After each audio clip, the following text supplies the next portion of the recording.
Hello friends, hope you all are doing good. तो हम inventories पे थे और हमने लास्ट क्लास में एडजस्टेड सेलिंग प्राइस मेथड देखा था और कुछ फिजिकल स्टॉक टेकिंग हमने कुछ क्वेश्चंस देखे थे कि जहाँ पे क्लोजिंग स्टॉक कैसे निकाला गया। आपको ओपनिंग स्टॉक दिया था, आपको परचेज का फिगर दिया था, आपको सेल्स का भी फिगर दिया था।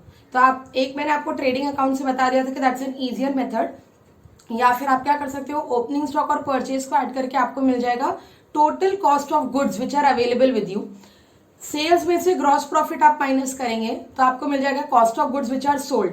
टोटल गुड्स कितने थे, उसमें से कितने के गुड्स हमने बेचे, तो जो बच गया वो क्या है, क्लोजिंग स्टॉक। और वहां पे हमने, अगर आपको याद हो तो हमने बहुत अच्छे से ध्यान दिया था GP as a percentage of cost and GP as a percentage of sales. every time when gross profit is given, percentage on cost या percentage on sales is also very important which will matter. ठीक है, तो वो सब चीजें हमने last class में देखी थी और हमने रिकंसिलिएशन के बारे में थोड़ा पढ़ा था। आज हम रिकंसिलिएशन से रिलेटेड ही क्वेश्चंस करेंगे। ठीक है, तो एक बार क्विकली पहले डिस्कस कर लेते हैं बिफोर वी मूव हेड कि हमने क्या पढ़ा था। That whenever stock is taken before और after the year end date. Suppose हमारा ईयर एंड हो रहा है 31 March. Okay, suppose if I take stock on 25 March, तो 25 मार्च को ही मैंने फिजिकल काउंट ले लिया। ठीक है, अब मुझे 25 मार्च से 31 मार्च तक जाना पड़ेगा, आगे जाना पड़ेगा, तो इसे हम कहते हैं forward reconciliation. And forward reconciliation में हमने क्या किया था, अगर आपको याद हो तो फॉरवर्ड रिकंसिलिएशन के लिए हमने किया कि आपके पास फिजिकल स्टॉक तो है एज ऑन 25 मार्च, ये आपने काउंटिंग 25 मार्च को कर दी।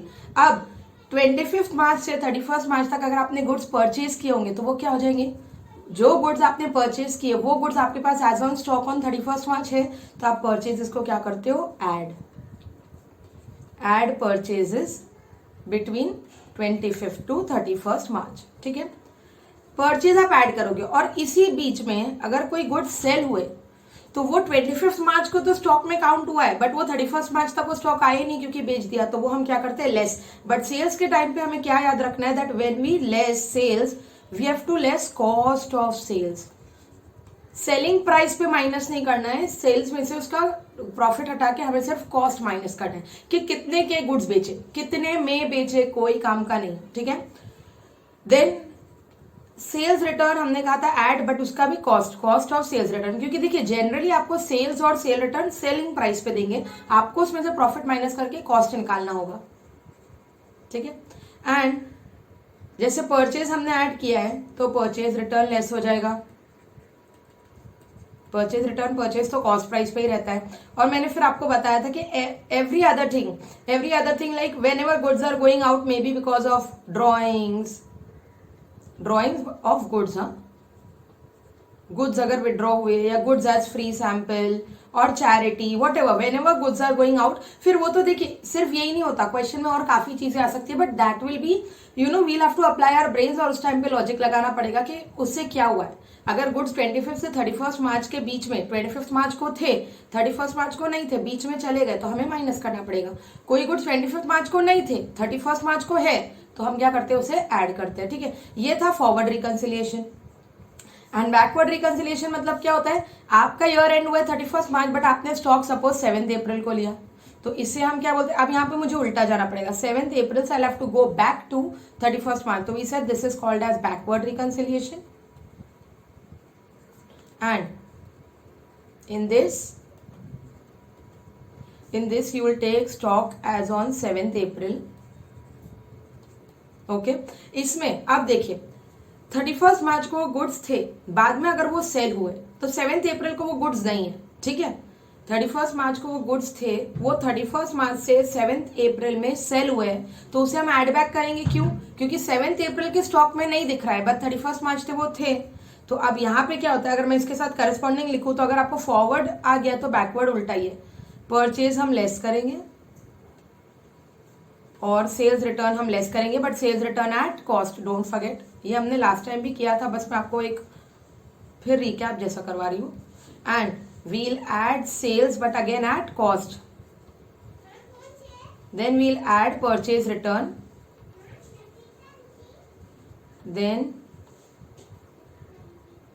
we will add drawings or any time whenever goods have gone out, we'll add whenever goods go out. Okay चलिए, ये हमने सीखा था। तो अब इससे रिलेटेड क्वेश्चंस करते हैं। मॉड्यूल पे हमने इलस्ट्रेशन 7 तक कर लिया है, तो we'll now start with illustration 8. Let us see. A trader prepared his accounts as on 31st March each year. Due to some unavoidable reasons, no inventory taking could be possible till 15th April. मतलब 31st March को books close हो गई, हमने कब जाके inventory ली? 15th April, बाद में ली। तो यहाँ पे बैकवर्ड रिकंसिलिएशन है, but I am telling you don't have to learn it, वो आपको समझ में आ ही जाएगा।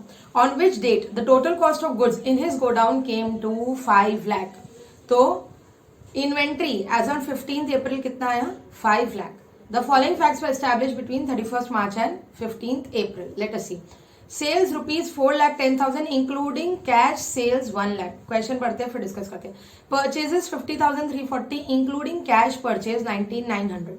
Sales return 10,000. Goods are sold by trader at a profit of 20% on sales. Okay, directly मुझे profit as a percentage on sales दिया है. You are required to ascertain the value of inventory as on 31st March 17. ये सबसे basic question जो आ सकता था। इन्होंने बोला है 31st मार्च को, देखिए ऐसा कुछ है, 31st मार्च को ईयर एंड हुआ, हमने इन्वेंट्री ली 15th April को, और 15th April के दिन हमारे पास इन्वेंट्री है 5 lakh. Okay, then they are saying कि बीच में सेल्स हुआ, परचेज हुआ. अब मुझे ये बताइए, सेल्स में जो इंक्लूडिंग कैश सेल्स है, ये कुछ भी काम का है? अब वो कैश सेल हो या क्रेडिट सेल हो, अभी मुझे उसमें लेना देना है, या I am just I am just concern about the goods, I am just concern about the stock. तो कैश सेल हो या क्रेडिट सेल हो, गुड्स तो गए ना बाहर, बराबर, goods have gone out, right. तो आपको ये पार्ट इग्नोर कर देना है, इंक्लूडिंग. अच्छा, इंक्लूडिंग है, एक्सक्लूडिंग होता तो चलो I would have added back, because यहाँ पे हमने क्या एक बार भी, जब हमने देखिए forward backward we just now discussed, क्या हमने एक बार भी कुछ ये बात की क्या कि ये सेल कौन सा होना चाहिए, कैश सेल या क्रेडिट सेल, ये सेल कौन सा होना चाहिए? नो, टोटल सेल्स ही लोगे जितने भी गुड्स आपने सेल किए, राइट. तो अब वो कैश हो या क्रेडिट हो, आपको दोनों मिक्स करके लेना है. सिंस इस क्वेश्चन में देव said including, I rub this part, since they said including, तो हमें ये पार्ट कोई काम का नहीं है. एक्सक्लूडिंग होता तो चलिए हम कैश सेल ऐड करते, मतलब हमको सिर्फ ये कंफ्यूज करने के लिए दिया है. हमारे लिए सेल की वैल्यू कितनी? 4,10,000. परचेजेस में भी अगेन इंक्लूडिंग कैश परचेज बोला है, तो हाँ इंक्लूड करेंगे ही ना. कैश परचेज इंक्लूड वैसे भी हो जाता, तो आप सीधा परचेजेस का फिगर ले लो 50,340 and sales return 10,000. Goods are sold by trader at a profit of 20% on sales. You are required to ascertain the value of inventory as on 31st March 17. चलिए करते हैं. तो इलस्ट्रेशन 8, बस आपको क्या ध्यान रखना है कि अच्छे से मार्क कर लो, ये बैकवर्ड रिकंसिलिएशन है या फॉरवर्ड है? ये बैकवर्ड है, क्योंकि हमने बाद में स्टॉक के ईयर एंड के बाद हमने स्टॉक लिया. 15th April से हमें उल्टा 31st March तक जाना है. Illustration 8. Okay, we have the inventory as on 5th April, right? So inventory as on 15th of April, this we have, and how much is it? 5 lakh. अब 31st March से 15th April तक जो goods हमने cell किए, वो सब goods हमारे पास 31st March को थे, बट 15th April को नहीं थे, राइट. तो हम क्या करेंगे? ऐड. अच्छा, अभी ध्यान नहीं आ रहा तो इसमें से ही देख लो, बैकवर्ड रिकंसिलिएशन में सेल क्या होता है? ऐड. तो आप भी क्या कर दोगे? Add. So don't get confuse, bar bar logically नहीं सोचना है, तो फिर आप ध्यान रख सकते हो, उसको देख के कर सकते हो. तो सेल्स ऐड हो जाएगा कितना? 4,10,000, बट सेल्स एट कॉस्ट. तो हमें ऐड करना पड़ेगा कॉस्ट ऑफ सेल्स या sales at cost price. It's your wish how you write. तो देखिए ये मेरा फाइनल आंसर है, मैं मेरी वर्किंग इधर कर लेती हूँ. 4,10,000 is my sales, including cash purchase बोला इसलिए कोई काम का नहीं है. एक्सक्लूडिंग होता तो मैं कैश को ऐड कर देती. अच्छा, डायरेक्टली मुझे प्रॉफिट एट 20% ऑन सेल्स बोल दिया, तो मैं इसमें से प्रॉफिट माइनस कर दूं. 4,10,000 का 10%, 41,000 आई सब्ट्रैक्ट टू गेट 3,69,000. ये हम क्या कर रहे हैं? ऐड. ओके, और सेल्स तो ऐड होगा, परचेज क्या होगा? परचेज हो जाएगा माइनस. अच्छा, परचेज डायरेक्टली हमारे पास कॉस्ट प्राइस पे ही है, तो हमें परचेज का ज्यादा सोचने की जरूरत नहीं है. Purchase will be less, how much? 50,340. Okay, and there was a sales return also of 10,000. तो सेल्स रिटर्न भी आप क्या करोगे? लेस. सेल्स एट, तो सेल्स रिटर्न लेस, लेकिन अगेन एट कॉस्ट, तो आपको निकालना पड़ेगा उसका भी cost. Cost of sales return the value is 10,000 और उसमें से भी हम 20%, 10,000 सॉरी 20% राइट, 20% ऑफ 10,000, एक मिनट मैंने 41 का 10% कर दिया, सॉरी माई मिस्टेक, 4,10,000 का भी 20% करना था ना, 82,000, good I saw, this should have been 82,000 minus equal to करते तो मिल जाता 3,28,000. ओके, सिमिलरली 10,000 का 20% when I subtract it will be 2,000 and I'll get the figure as 8,000. Okay, बस क्वेश्चन में बस ये तीन चीजें दी थी, हमने ऐड माइनस किया और हमको मिल जाएगा stock as on 31st March and that will come to 3,28,000 minus 8,000 minus 50,340 plus opening stock 5 lakh. 769,660. 7,69,660 is your stock as on 31st March. ठीक है, it was that simple.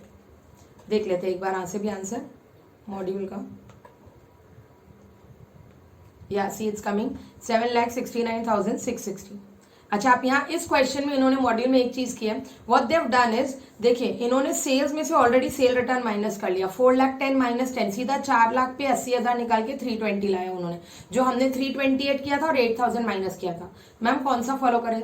कुछ भी फॉलो करो, आंसर राइट ही आने वाला है.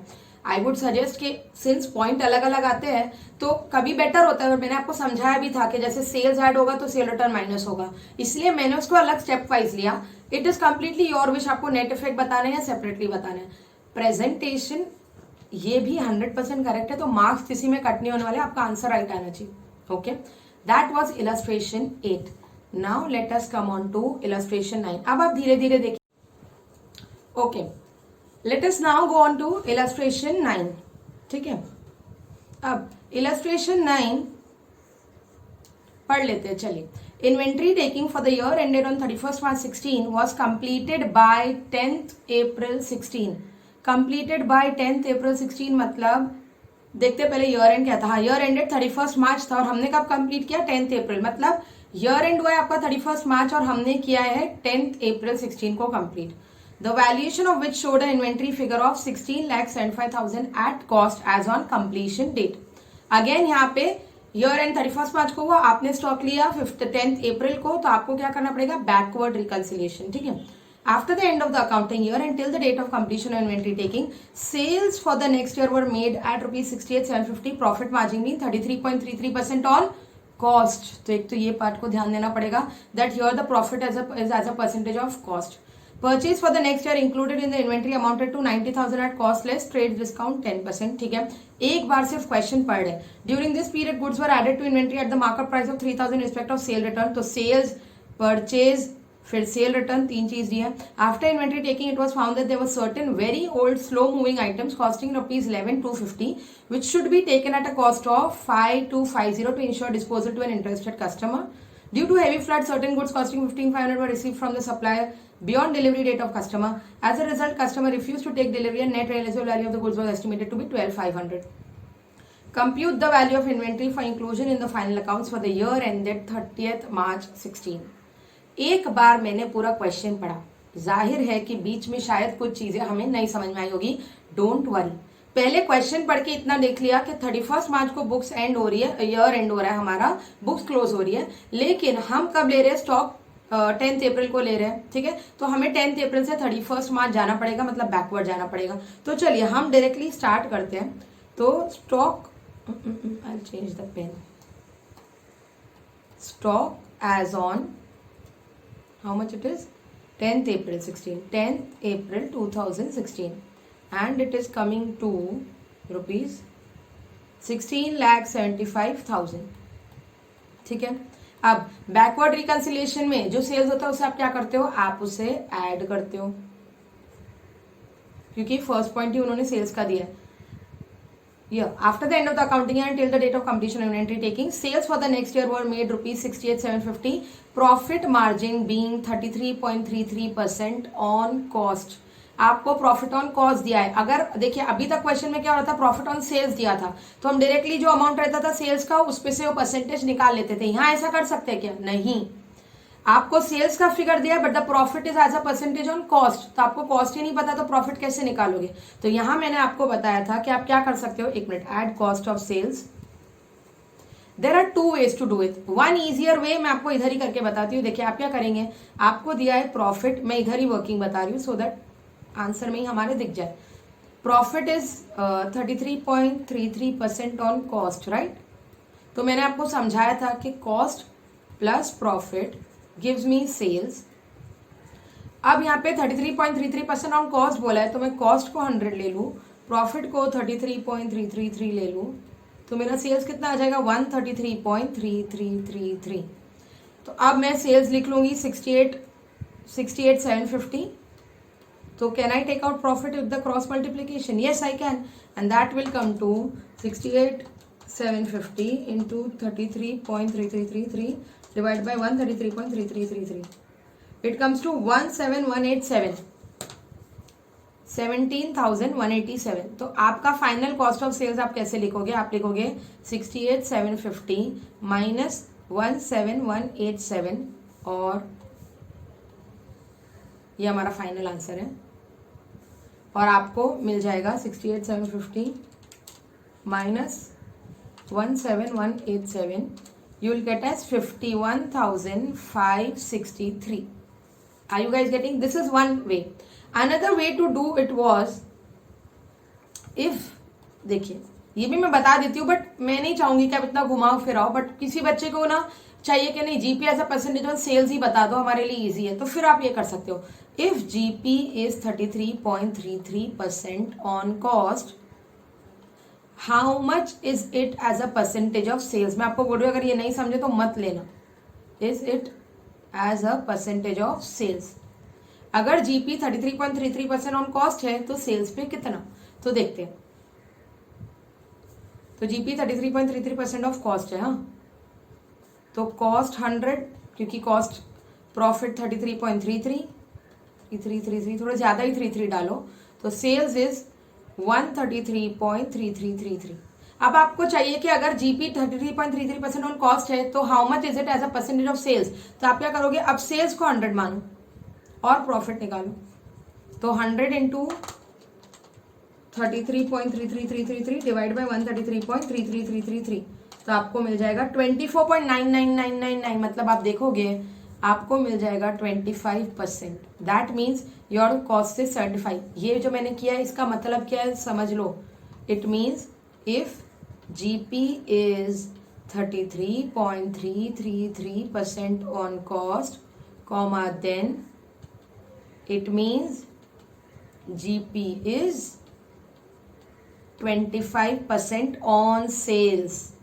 मतलब जो प्रॉफिट 33.33% ऑन कॉस्ट होता है उसका मतलब ये होता है वो 25% ऑन सेल्स होता है। तो अब देखिए वापस वो 68,750 को, चलिए अब ऐसे करके देखते हैं। तो 68,750 का मैं 25% निकालू, कितना आता है? 68,750 का मैं 25% निकालू तो आता है 17,187.5। एग्जैक्ट वही आता है 17,187.5, और हमारा भी उतना ही आया था 17,187। Are you guys able to understand मैंने क्या किया? पर मैं बोलूंगी क्यों बार बार वहां पे वो रेट वेट चेंज करना है? ऑन कॉस्ट दिया है तो आपको ऑन कॉस्ट भी कैलकुलेट करना आ जा रहा है ना, तो आप ऑन कॉस्ट ही कैलकुलेट करो, बट आपको चाहिए ही ऑन सेल्स निकालना, तो ये मैंने आपको बता दिया। अच्छा ये चीज भी काफी काम लगती है काफी बार, तो प्लीज इसे नोट डाउन कीजिए। हमने क्या किया, if the percentage is given as a percentage of cost, cost को 100 लिया, प्रॉफिट डाला, सेल्स मिल गया। अगर सेल्स 100 है, अगर कॉस्ट 100 है तो सेल्स 133.33 है, तो अगर सेल्स 100 है तो कॉस्ट कितना या प्रॉफिट कितना, ऐसे क्रॉस मल्टीप्लीकेशन करके आपको as a percentage on sales भी मिल जाएगा। But the best way was to do this every time in every question, you do this as a working note, it will be very helpful to you. ये हमारा working note था बीच में, deliberately मैंने answer के अंदर ही बताया है आप लोग को करके, ठीक है। चलिए वंस दिस इज डन आप क्वेश्चन में आगे बढ़ जाते हैं। ये सेल्स वाली लाइन हमने पढ़ ली। Next, purchases for the next year included in the inventory amounted to 90,000 at cost less trade discount 10%। तो मुझे बताइए बुक्स में परचेज का फिगर ट्रेड डिस्काउंट माइनस करके ही हम लिखते हैं, करेक्ट? तो परचेज में से ट्रेड डिस्काउंट माइनस कर लो, 90 में से 10% इज 9,000, आपका आ जाएगा 81,000। सेल्स आपने ऐड किया तो परचेज हम क्या करते हैं, लेस परचेजेस, बट आप यहाँ पे कैलकुलेशन बताएंगे 90,000 माइनस 10%, विच गिव्स यू 81,000। और ये लेस है, इसलिए मेरी तो आदत है लेस को सबट्रैक्ट में ब्रैकेट में लिखो so that it's very easier. Then आगे पढ़ते हैं। During this period goods were added to the inventory, added back to the inventory, inventory में फिर आए at a markup price of 3,000 in respect of sales return. Sales return हुआ, markup price 3,000 है। अब again markup price मतलब sale price 3,000, आपको इसका भी तो कॉस्ट निकालना पड़ेगा, ठीक है। तो less cost of sales return. अब अगेन हमें करना तो वही है, कॉस्ट ऑफ सेल्स रिटर्न। तो आप कैसे करेंगे, वही सेम लॉजिक, कॉस्ट 100, प्रॉफिट 33.333, तो सेल्स आया 133.3333। और अब हमारे सेल्स रिटर्न का वैल्यू है 3,000, तो आप प्रॉफिट माइनस करोगे, या फिर मैं एक काम करूँ क्या, डायरेक्टली प्रॉफिट फिर माइनस करूँ, चाहिए तो कॉस्ट ना, तो ऐसे ही कॉस्ट के साथ ही कैलकुलेट कर लेती हूँ। तो मुझे कॉस्ट मिल जाएगा 3,000 into 100 upon 133.333333, it comes to 2250 and some points, but क्या आ रहा है, कॉस्ट 2250। तो my cost of sales return is 2250। Did you guys get it. यहाँ मैंने क्या किया, मैं हमेशा क्रॉस मल्टीप्लीकेशन से प्रॉफिट निकालती हूँ, और ये जो प्रॉफिट आता है वो फिर 3,000 से माइनस करती हूँ और मुझे कॉस्ट मिल जाता है। यहाँ मैंने डायरेक्टली कॉस्ट भी निकाल लिया, तो आपको प्रॉफिट अलग से निकाल के माइनस करने की भी जरूरत नहीं है। ओके, सिंपल मैथ्स है, ये आपको समझना पड़ेगा। आगे देखते हैं। After inventory taking, it was found that there was certain very old slow moving items costing rupees 11,250 which should be taken at 5,250 to ensure disposal to an interested customer. What do you mean by this? They want to say कि हमारे inventory, जो हमारी inventory है 16,750, इसके अंदर already एक item है जिसकी वैल्यू है 11,250, बट हमें लग रहा है कि इसको सिर्फ 5,250 पे लेना चाहिए, शुड बी टेकन एट 5,250। मतलब क्या समझे आप, ये है उसका कॉस्ट और ये क्या उसकी नेट रियलाइजेबल वैल्यू। हमें लग रहा है कि अगर मैं उसकी वैल्यू राइट ऑफ कर दूं तो शायद फिर वो इजीली वी कैन सेल और dispose it to an interested customer. तो आपको वो लोग क्या बोल रहे हैं कि आपको उसकी वैल्यू कम करनी है। अच्छा, अब एक बात बताइए, ये 11,250 is already included in 16,75,000, right.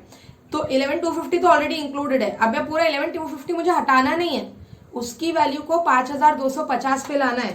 तो 11,250 माइनस 5,250 करूंगी तो मुझे 6,000 माइनस करना है, समझे आप।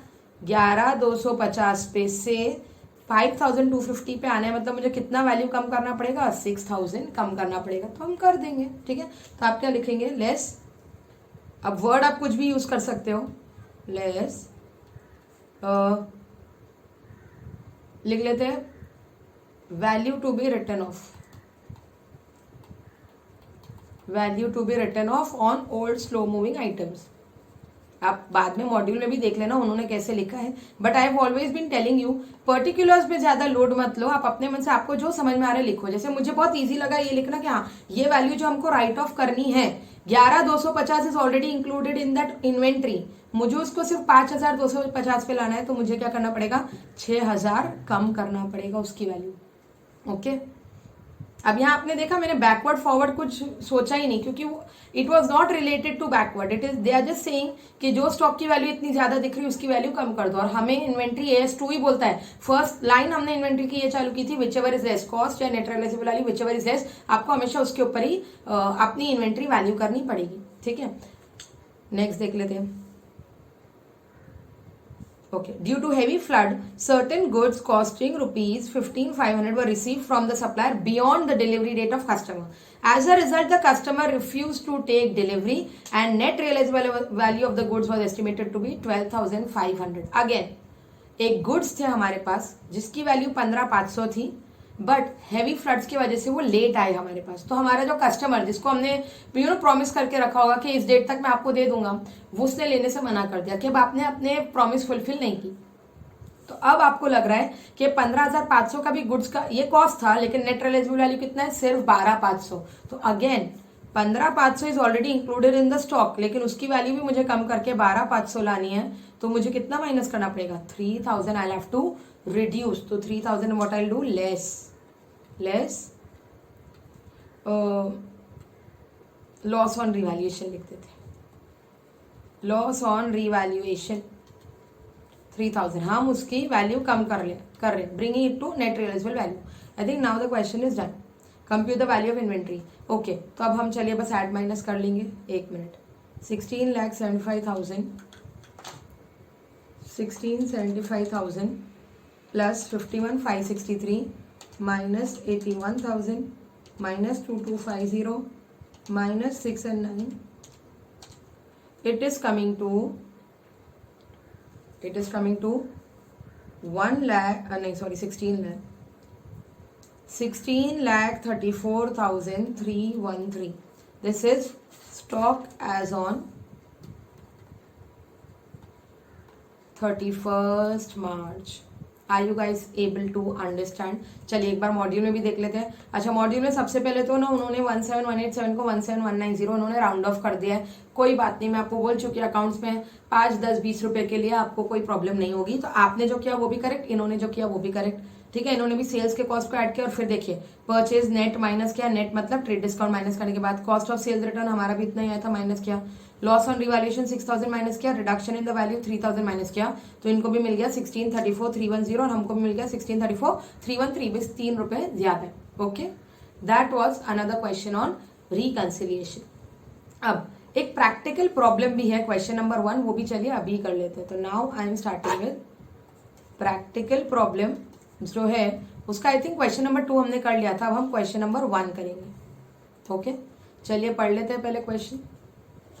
मैं आ जाती हूँ क्वेश्चन पे. इन्वेंट्रीज की ये एमसीक्यूज को भी हम जरूर देखेंगे, इधर इन दिस वीडियो और the next one, but we'll see. Okay, this is practical problem number 1. X, who was closing his books on 31st March 16, failed to take the actual stock which he did only on 9th April 16. Again, 31st March को लेना था पर उसने कब लिया? 9th अप्रैल, मतलब again उसने बाद में लिया. तो this is again a case of backward reconciliation. ठीक है. When it was ascertained by him to be worth rupees 2,50,000. Okay, और इसकी वैल्यू है कितनी? 2,50,000. It was found that sales are entered in the sales book on the same day of dispatch and return inwards in the return book. Return inwards मतलब cell return. When the goods are received back. तो वो लोग बोल रहे हैं कि cell को हम बुक्स में कब रिकॉर्ड करते हैं? जब गुड्स एक्चुअली डिस्पैच हो जाते हैं. अच्छी बात है यार, अच्छी बात है ना कि सेल जब इनवॉइस के टाइम पे नहीं, गुड्स जब बाहर जाते हैं तब हम रिकॉर्ड करते हैं. बहुत बढ़िया. तो अब तो क्या होगा, बुक्स और फिजिकल इन्वेंट्री में भी आपका सेल हमेशा मैच करेगा, आपके गुड्स मैच करेंगे. सिमिलरली रिटर्न इनवर्ड्स को भी हम कब रिकॉर्ड करते हैं? जब गुड्स एक्चुअली हमारे पास आ जाते हैं. ठीक है. Purchases are entered in purchase day book once the invoices are received, but they are saying purchases को हम कब रिकॉर्ड करते हैं बुक्स में? जब इनवॉइस मिल गया. मतलब सपोज आज इनवॉइस आ गया, गुड्स तो ट्रांजिट में अभी तक नहीं आए, तो भी हमारे बुक्स में परचेज दिख जाता है. ठीक है, इसका कहाँ यूज हुआ हम देखेंगे क्वेश्चन में. It was found that sales between 31st March and 9th April as per sales day book was 17,200. Okay. Purchase between 31st March and 9th April as per purchase day book was 1,200.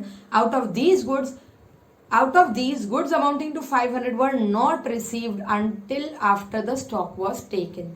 वो लोग बोल रहे हैं 1,200 के goods खरीदे, जो कहाँ दिखने चाहिए? ये 2,50,000 में इंक्लूड होना चाहिए, लेकिन उसमें से 500 के गुड्स अभी तक नहीं आए, they are still in transit. तो वो 500 के गुड्स 2,50,000 में भी एडेड नहीं है.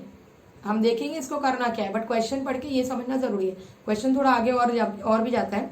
Goods invoice during the month of March 16 but goods received only on 4th April. अच्छा, गुड्स इनवॉइस बट रिसीव्ड मतलब गुड्स परचेज्ड है. इनवॉइस मतलब हमेशा सेल नहीं होता है. कौन से वर्ड से आपको ये हेल्प मिल गई? रिसीव्ड बोला उन्होंने. गुड्स का इनवॉइस किया बट रिसीव कब हुआ? 4th April को.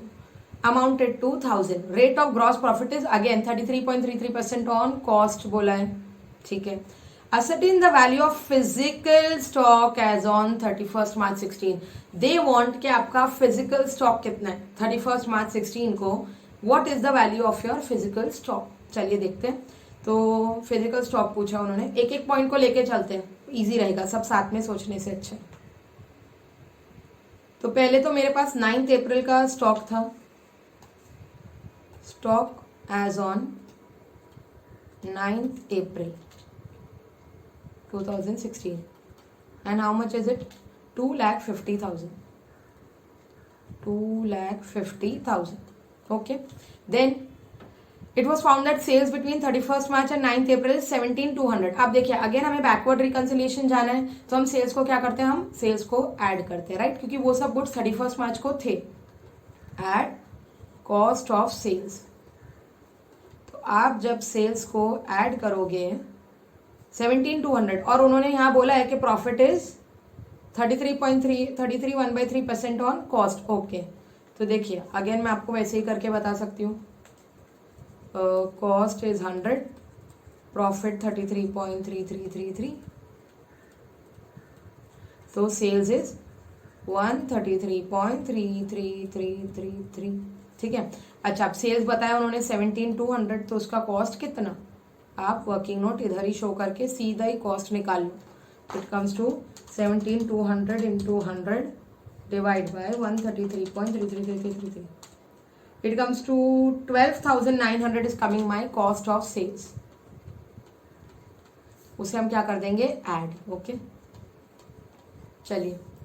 देन अच्छा, अब देखिए परचेज के बारे में क्या बोला है. Purchase between 31st March and 9th April as per purchase day book were 1,200. Out of these goods amounting to 500 were not received until the stock was taken. तो मतलब 1200 के गुड्स परचेज किए, लेकिन उसमें से 500 तो आए नहीं, तो कितने गुड्स आए, ओनली 700 के गुड्स आए हैं. तो ये 700 ही इंक्लूडेड होगा ना बच्चों 2,50,000 में. Are you guys able to understand. 1200 में से 500 के गुड्स तो मिले ही नहीं, तो सिर्फ 700 के गुड्स मिले हैं जो फिजिकल इन्वेंट्री 2,50,000 में ऐड होगा. तो अब ये 700 के गुड्स में माइनस करूंगी ना, पूरा 1200 क्यों माइनस करूं. ठीक है. So when I less purchases, I will less purchase of goods actual received. जो मिले ही नहीं है वो तो इंक्लूडेड ही नहीं है 9th अप्रैल के स्टॉक में, तो उसको क्यों माइनस करें. एक्चुअली रिसीव्ड कितना था, actually received was out of 1,200 only 500 was actually received, तो 700 is minus. Okay, hope you all are able to understand. And the last point, they are saying that goods invoiced during the month of March but goods received only on 4th April. तो ये भी हमने purchase मार्च में किया था but मिला कब, 4th April को. Amounted to 1,000. तो ये, और हमें चाहिए फिजिकल स्टॉक 31st मार्च में, तो फिजिकल स्टॉक 31st मार्च में तो इसको भी इंक्लूड नहीं करेंगे ना 1,000 को. क्यों, क्योंकि ये तो 4th अप्रैल को आए और उनको फिजिकली स्टॉक कितना प्रेजेंट था ये चाहिए 31st मार्च का. तो 31st मार्च तक परचेज का इनवॉइस भले आ गया होगा, भले बुक्स में रिकॉर्ड हो गया, हमें अभी फिजिकल स्टॉक निकालना है. फिजिकल स्टॉक मतलब 31st मार्च को तो 1,000 के गुड्स थे ही नहीं, ये 4 अप्रैल को आए, तो ये 9th अप्रैल में इंक्लूडेड है. बट मेरे 31st मार्च में आएंगे क्या, नहीं, तो मैं इसे भी माइनस कर दूंगी. Less goods received on 4th April and that will come to 1,000. So ये सब माइनस करके I get the physical stock as on physical stock as on 31st March and it comes to 2,50,000 plus 12,900 minus 1,700. You will get 2,61,200. 2,61,200. चलिए एक बार solution से match कर लेते हैं. मैंने ना सोल्यूशन